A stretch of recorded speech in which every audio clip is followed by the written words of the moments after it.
The rifle shot cracked through the stillness of the dawn, sending a flock of startled birds into the pale Colorado sky.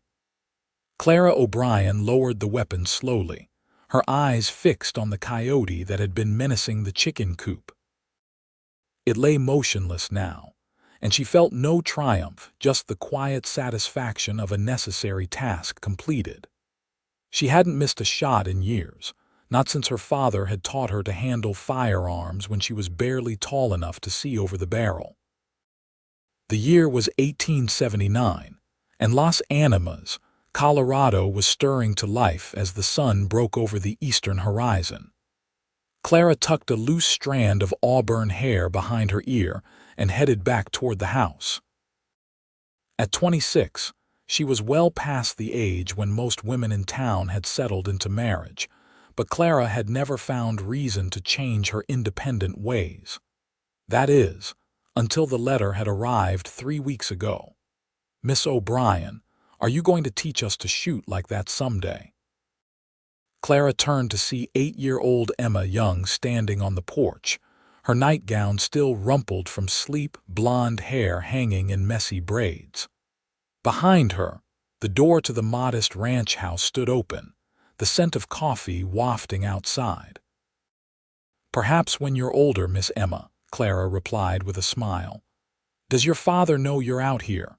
"Pa's still asleep," Emma said, shifting from one bare foot to the other. "He was up late with the ledgers again." Clara nodded, understanding all too well the financial pressures of running a ranch.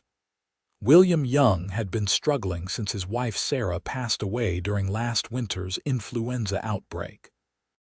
The town doctor had done what he could, but the disease had claimed 5 lives in Las Animas, leaving William a widower with a young daughter and a ranch that seemed determined to fail without a woman's touch. "Well then, shall we make him breakfast?" Clara suggested, climbing the steps. "I believe I promised your father some flapjacks this morning." Emma's face brightened.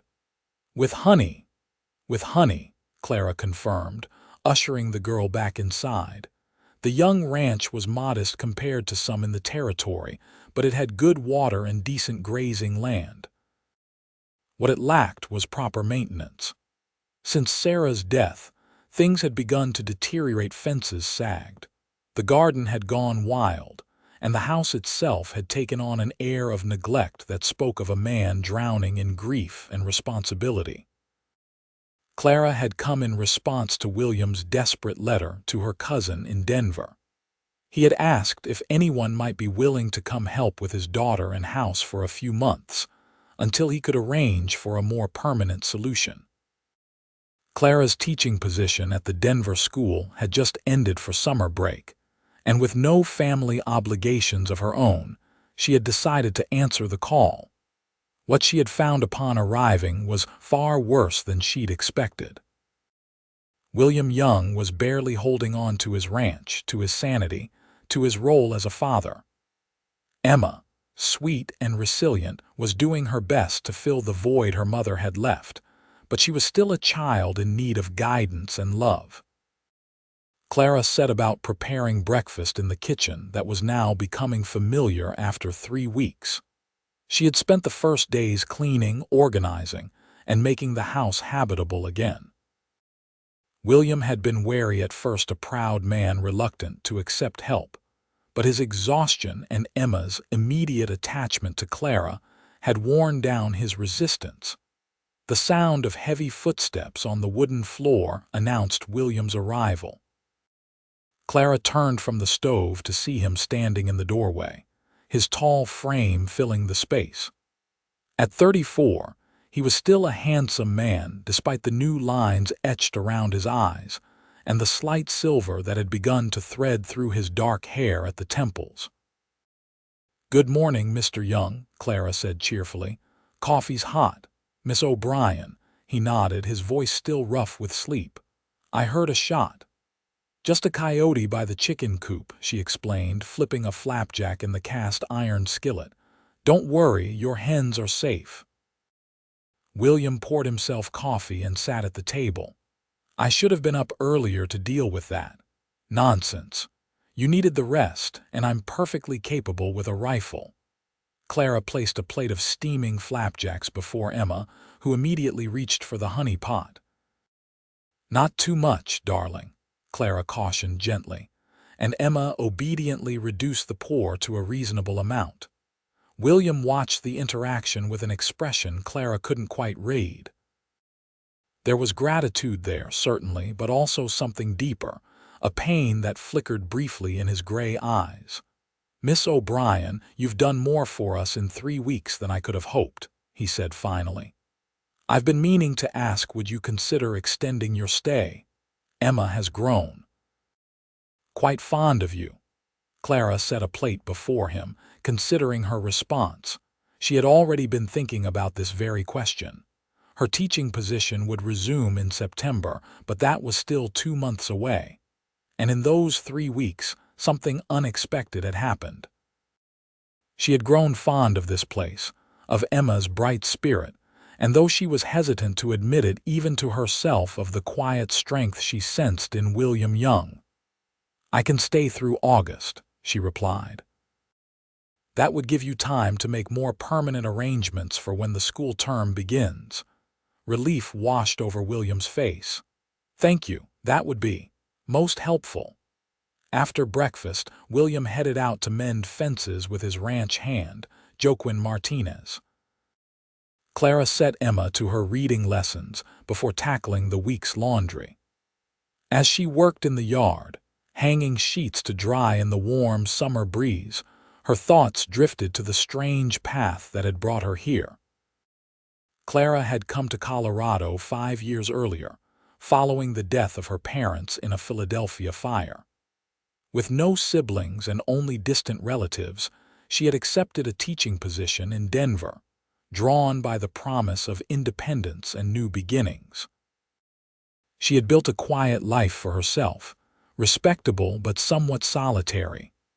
Friends had tried to introduce her to suitable men, but Clara had never felt the spark that her mother had once told her to wait for, until now.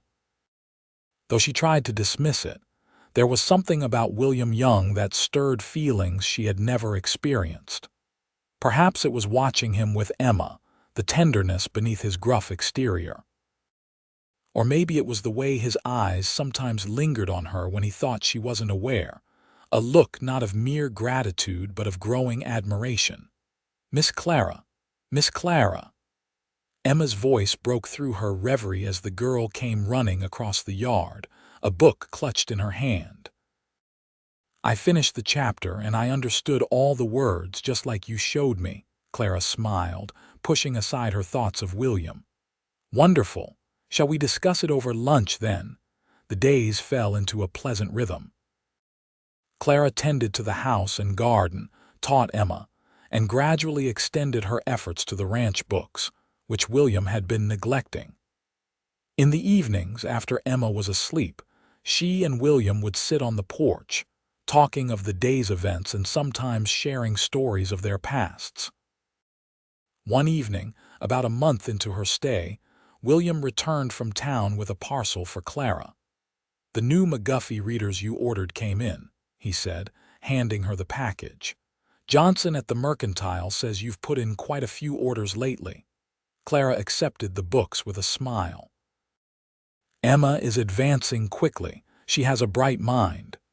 William settled into the chair beside her on the porch, watching as the sunset painted the distant mountains gold and crimson. "She's different since you came. Happier, more like before." "Children are resilient," Clara replied softly. "They need structure and care, but they can heal from great loss." "And what about men?" William asked suddenly, turning to face her. "Do they heal as well?" Clara met his gaze, seeing the vulnerability there that he rarely allowed to surface. "Yes," she said simply. "Though perhaps more slowly, and not without help." They sat in silence as darkness fell, the space between them charged with unspoken thoughts. Clara was acutely aware of his presence, the scent of leather and sun-warmed skin, the strong profile outlined against the darkening sky. For the first time in her life, She found herself wishing for something she had never sought before: the courage to bridge the distance between two souls. The next morning brought news that would test that courage sooner than she expected. Joaquin rode in from the north pasture, his horse lathered and breathing hard. "Senor William," he called, dismounting in a flurry of dust. "Riders coming, MacGregor and his men. They don't look friendly." William's face hardened. Clara knew of Angus MacGregor, a wealthy rancher who had been pressuring smaller operations to sell out. 3 farms to the east had already succumbed to his tactics, which some whispered went beyond mere persuasion. "Get inside, Clara," William said, his voice low and urgent. "Take Emma to her room." Clara hesitated only a moment before nodding and hurrying to find Emma, who was feeding the chickens.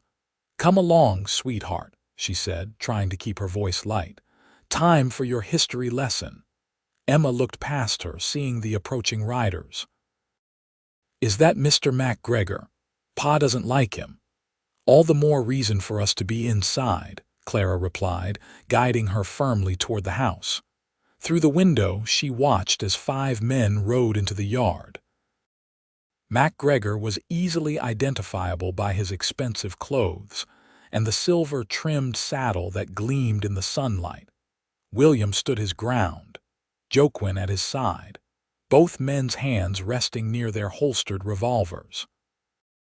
Clara couldn't hear the conversation, but she could see the tense set of William's shoulders and the dismissive gestures from MacGregor. The standoff continued for several minutes before MacGregor spat on the ground, wheeled his horse, and led his men away. William watched them go, then walked slowly back to the house, his face grim. "What did he want?" Clara asked as he stepped inside. "Same as always. Trying to buy the water rights to the creek that runs through our property," William answered, pouring himself a whiskey despite the early hour. "Offered half what it's worth and implied things might get difficult if I continue to refuse." "Will he make good on that threat?" William took a swallow of whiskey. "MacGregor's not known for idle talk. But this land was Sarah's father's before him, and I'll be damned if I'll let it go while there's breath in my body." Emma appeared in the doorway, her young face solemn. "Are we going to lose the ranch, Pa?" William set down his glass and crossed to his daughter, kneeling to meet her eyes. "No, Emma. This is our home and we're going to keep it. I promise you that." Clara watched the exchange, her heart aching for them both. In that moment she made a decision that would alter the course of her life. "Mr. Young William," she said firmly, "I believe it's time we revisited the ranch accounts together. There may be options we haven't considered." That evening, after Emma was asleep, Clara and William spread the ledgers and papers across the kitchen table. Clara's father had been a banker, and she had absorbed more knowledge than most women were expected to possess about financial matters. "You've been operating at a loss for over a year," she observed, running her finger down a column of figures. "But there's potential here that's not being realized." "Such as?" William asked, leaning closer to see what she was indicating. "Your cattle operation is sound but small. However, this section here," she pointed to a map of the ranch, "has excellent soil according to what Joaquin told me. With proper irrigation from the creek, you could grow crops that would supplement your income while the herd builds." William looked skeptical. "Farming? I'm a rancher, Clara, and you'll remain one. But diversification might be the key to withstanding pressure from men like MacGregor." She looked up at him, her eyes bright with conviction. "You don't have to do it alone, either." Their faces were close, the lamplight casting warm shadows. William's gaze dropped to her lips for a brief moment before he straightened. "You've already done more than I had any right to ask of you." "Perhaps I've done exactly what I was meant to do," Clara replied softly. "William," a clatter from outside interrupted her words. William was on his feet instantly, reaching for the rifle that hung above the door. "Stay here," he ordered, moving silently to the window. Clara ignored the command, joining him at the window. In the moonlight, they could see a horse tethered to the corral fence. One of Mac Gregor's men was attempting to open the gate to the cattle pen. "Damn them," William muttered. "They're trying to scatter the herd." He checked his rifle, then turned to Clara. "I need to stop them. If there's trouble, take Emma and ride to town for Sheriff Patterson." Before she could protest, he was gone, slipping out the back door. Clara watched anxiously from the window as William approached the intruder, rifle raised. Words were exchanged, too distant to hear. Then a sudden flash as the man drew his pistol. The report of William's rifle cracked through the night air. The intruder fell, and a second rider Clara hadn't noticed before broke from the shadows, firing as he spurred his horse toward the road. William dropped to one knee, returning fire, and the rider bent low over his saddle but kept going. Clara ran outside, heart pounding. "William!" He was getting to his feet slowly, one hand pressed to his side. "I'm all right," he said, though his voice was strained. "Just grazed me." But when he removed his hand, his shirt was dark with blood. Clara rushed to support him as his knees buckled. "Joaquin," she called toward the bunkhouse. "Help!" The night dissolved into frantic activity. Joaquin rode for the doctor while Clara helped William to his bed and tended the wound as best she could. It was more than a graze. The bullet had torn a furrow along his ribs, deep enough to require stitching. Emma woke during the commotion, her eyes wide with fear when she saw her father's blood-soaked shirt. Pa, are you dying?" "No, darling," William managed, his face pale but determined. "It's just a scratch. Miss Clara is taking good care of me." Clara sent Emma to heat water, giving the girl a purpose to focus on instead of her fear. When Dr. Hendricks finally arrived near midnight, he confirmed that the wound, while serious, was not life-threatening. "You're lucky, young," the doctor said as he finished the last stitch. "Another inch to the right, and we'd be having a different conversation." After the doctor left, Clara sat beside William's bed, bathing his fevered brow with a cool cloth. Emma had finally fallen asleep in a chair nearby, exhausted by worry. "You should rest," William murmured, his eyes heavy with pain and the laudanum Dr. Hendricks had given him. "I'm not going anywhere," Clara replied firmly. His hand found hers in the dim lamplight. "You were going to say something earlier before all this happened." Clara looked down at their joined hands. "It can wait until you're stronger, Clara." His grip tightened slightly. "Tell me now, please." She took a deep breath, gathering her courage. "I was going to say that I think I've found where I belong with Emma.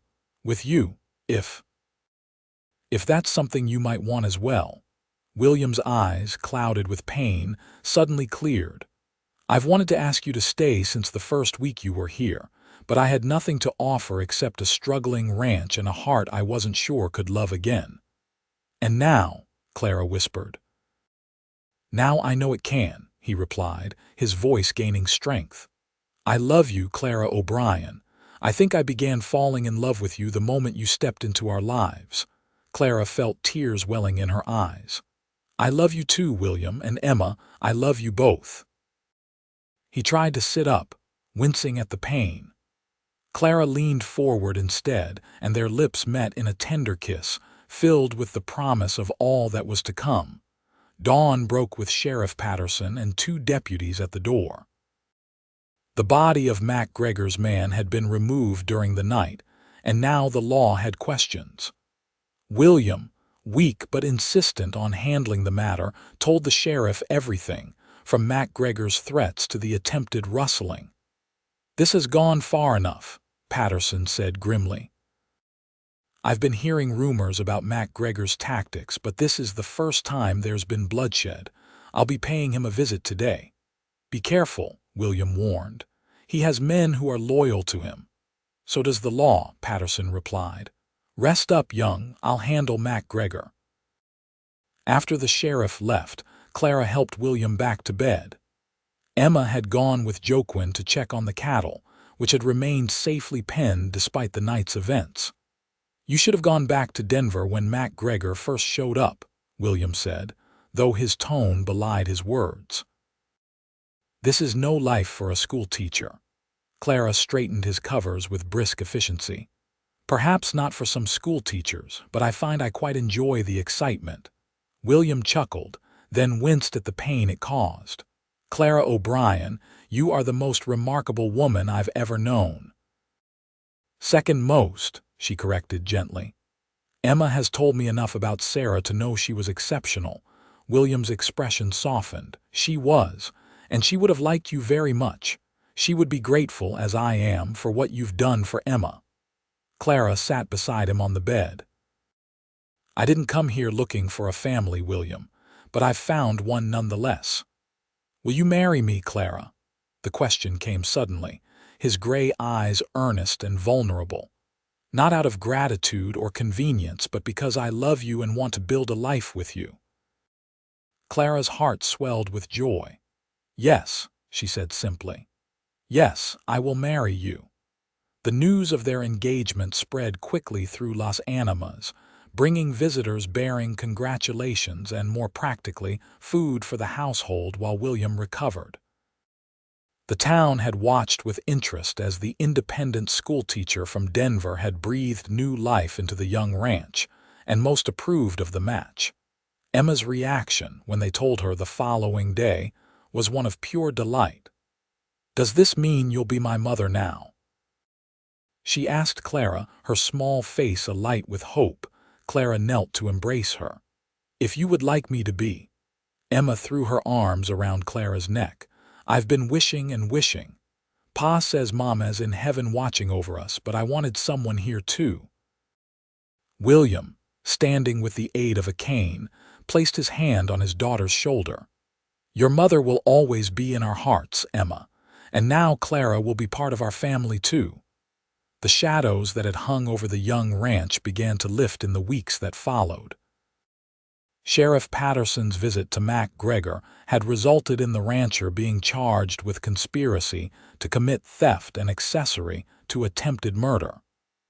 With his attention diverted to legal troubles, the pressure on smaller ranchers eased. Clara wrote to the school board in Denver, resigning her position. It was a momentous decision, but one she made without regret. Las Animas had a small school that had been without a teacher since spring, and the town council was delighted to offer her the position starting in the fall. As William's wound healed, he and Clara began implementing her plans for the ranch. A section of land was cleared for crops, with Joaquin's expertise guiding their choices. The town banker, impressed by Clara's detailed projections, approved a small loan to expand the cattle operation. They were married on a bright August morning, with Emma as their only attendant. The ceremony was held under the large cottonwood tree near the creek, with most of Las Animas in attendance. Clara wore a simple cream-colored dress with wildflowers in her hair, and William stood tall and proud in a new suit, all traces of the wounded man gone. Sheriff Patterson gave the bride away, and when the minister pronounced them husband and wife, William kissed Clara with such tenderness that many of the women present dabbed at their eyes. Emma danced around them, scattering flower petals and laughing with unrestrained joy. The celebration continued at the ranch, with tables set up in the yard and food contributed by nearly every household in town. As twilight fell, lanterns were lit, casting a warm glow over the gathering. Clara found herself momentarily alone, watching as William twirled Emma in an impromptu dance. "You've brought quite a change to this place," a voice said beside her. Clara turned to see Mrs. Henderson, one of the town's eldest residents. "I haven't seen William smile like that since before Sarah passed." "He's a good man," Clara replied, "and Emma is a treasure." "And you, Mrs. Henderson said, patting Clara's hand, "are exactly what they both needed."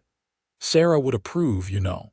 She always said if anything happened to her, she hoped William would find someone with enough spirit to match his stubbornness. Clara laughed. I'll do my best to live up to that expectation. As the guests began to depart, Emma grew tired, her excitement giving way to drowsiness. Clara tucked her into bed, a routine that had become precious to them both. "Are you happy, Miss Clara?" Emma asked sleepily. "It's Mother now, remember," Clara said, smoothing Emma's hair. "And yes, I am happier than I ever thought possible." "Me too," Emma murmured, her eyes drifting closed. "I knew you would stay forever." Clara kissed her forehead and quietly left the room, finding William waiting in the hallway. He pulled her into his arms, his lips finding hers in a kiss that held none of the restraint he had shown in public. "Mrs. Young," he whispered against her mouth, "I believe it's time I showed you just how grateful I am that you answered my letter." Clara smiled up at him, her heart full. "I'm the grateful one, William. For you, for Emma, for this life we're building." He led her to their bedroom, a room that Clara had transformed from a place of grief to one of new beginnings. As the door closed behind them, Clara knew with absolute certainty that she had found her true home. The first year of marriage brought challenges and joys in equal measure. The crops Clara had suggested proved successful, providing additional income that allowed William to expand the cattle herd. The school in Las Animas flourished under Clara's guidance, and she found that teaching the children of ranchers and shopkeepers was even more rewarding than her work in Denver had been. Emma thrived with Clara's influence. The girl who had been trying so hard to be grown up when Clara first arrived now allowed herself to be a child again, secure in the knowledge that she had two parents who loved her dearly. William marveled at the change, telling Clara one night as they lay together, "You've given her back her childhood." "We've given each other many gifts," Clara replied, nestling closer to him. "Including, I think, a new addition to our family." William propped himself up on one elbow, his eyes wide. "Clara, are you saying?" She nodded, her smile radiant in the moonlight streaming through the window. "Dr. Hendricks confirmed it yesterday. We're having a baby, William." His whoop of joy was so loud that Emma came running, sleepy-eyed and confused, only to join in the celebration when they shared the news with her. "A brother or sister," she exclaimed, bouncing on their bed. "Can I help take care of the baby? Can I teach it things like you teach me?" "You'll be a wonderful big sister," Clara assured her, drawing her into an embrace that included William, the three of them soon to be four connected by bonds stronger than blood. The pregnancy progressed smoothly through the fall and winter.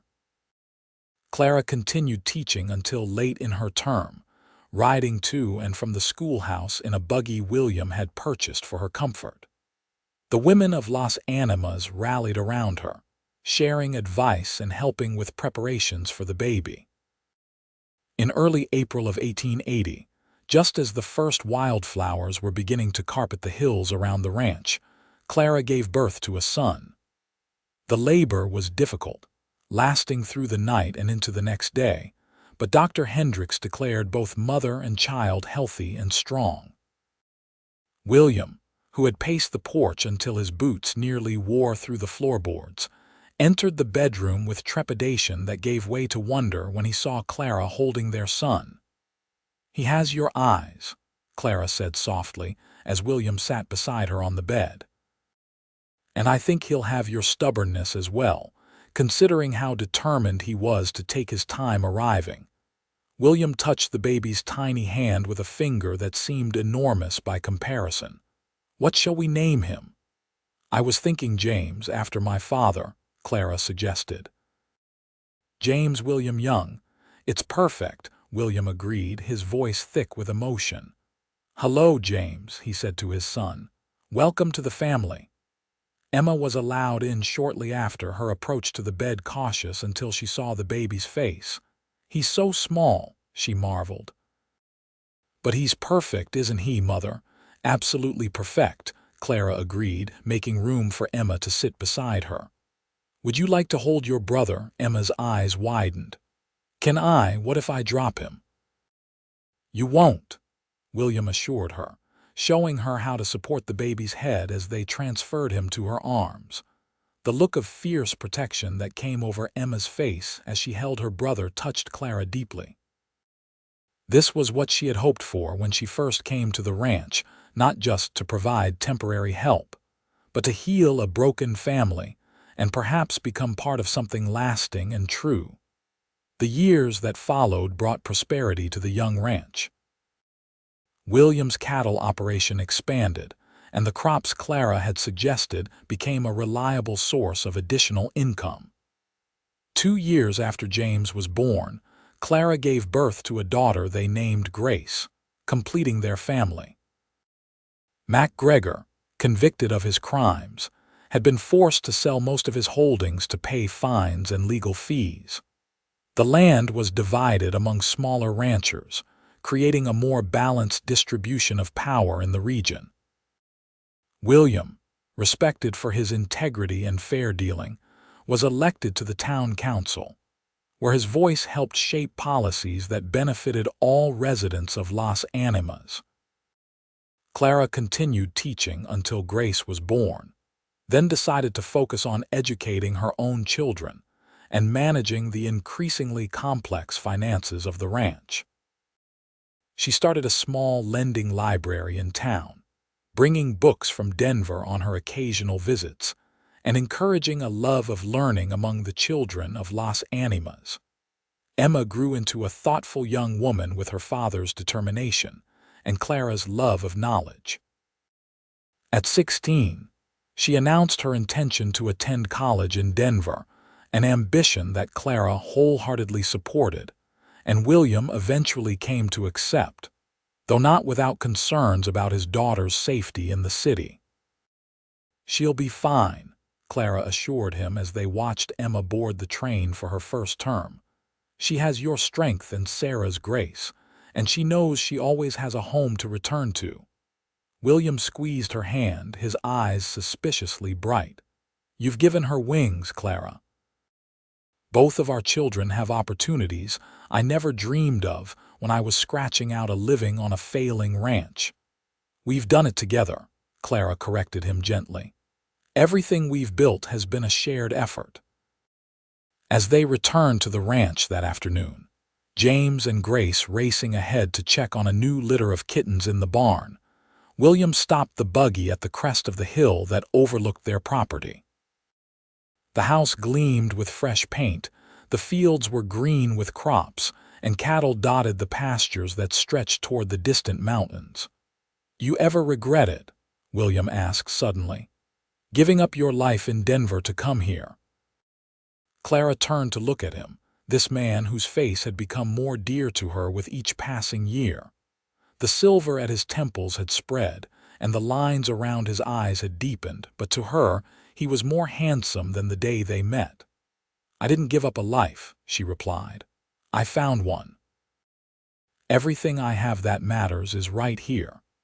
William leaned over to kiss her, a gesture that still sent warmth coursing through her. I thank God every day for whatever angel whispered in your ear to answer my desperate letter. Clara smiled against his lips. Perhaps it was Sarah, making sure you and Emma were taken care of. Then I'm doubly blessed, William said softly, to have been loved by 2 extraordinary women. They continued down the hill toward home, where James and Grace were already calling for them to come see the new kittens. As Clara stepped down from the buggy, she paused to take in the scene her children's laughter. The house that had become a true home, the land that had flourished under their care. When she had first arrived at the young ranch that summer day in 1879, she could never have imagined how completely her life would change. She had come to help a motherless girl and her grieving father, intending to stay only a short while. Instead, she had found her purpose, her home, and the love that had been waiting for her all along. Emma returned from college during holidays and summers, bringing stories of the wider world that enthralled her younger siblings. When she graduated with honors 4 years later, the entire family traveled to Denver for the ceremony. Clara watched with pride as her stepdaughter, though she had long since dropped the step in her heart, accepted her diploma. "I've been offered a teaching position at a school in Colorado Springs," Emma told them that evening as they celebrated in a fine Denver restaurant. "It's a good school with a progressive approach to education. Your mother would be so proud of you," William said, his voice catching slightly. "Both your mothers." Emma reached across the table to take Clara's hand. "I had the best example of what a teacher should be," she said. "Everything I know about patience and inspiring a love of learning I learned from you, Mother." Clara blinked back tears. "You've always had a brightness in you, Emma. All I did was help it shine." That night, in the hotel room they shared, William held Clara close. "Did you ever imagine when you stepped off that stagecoach that you would raise a daughter who would become a teacher like you?" "I never imagined any of this," Clara admitted. "I thought I would help for a summer, then return to my solitary life.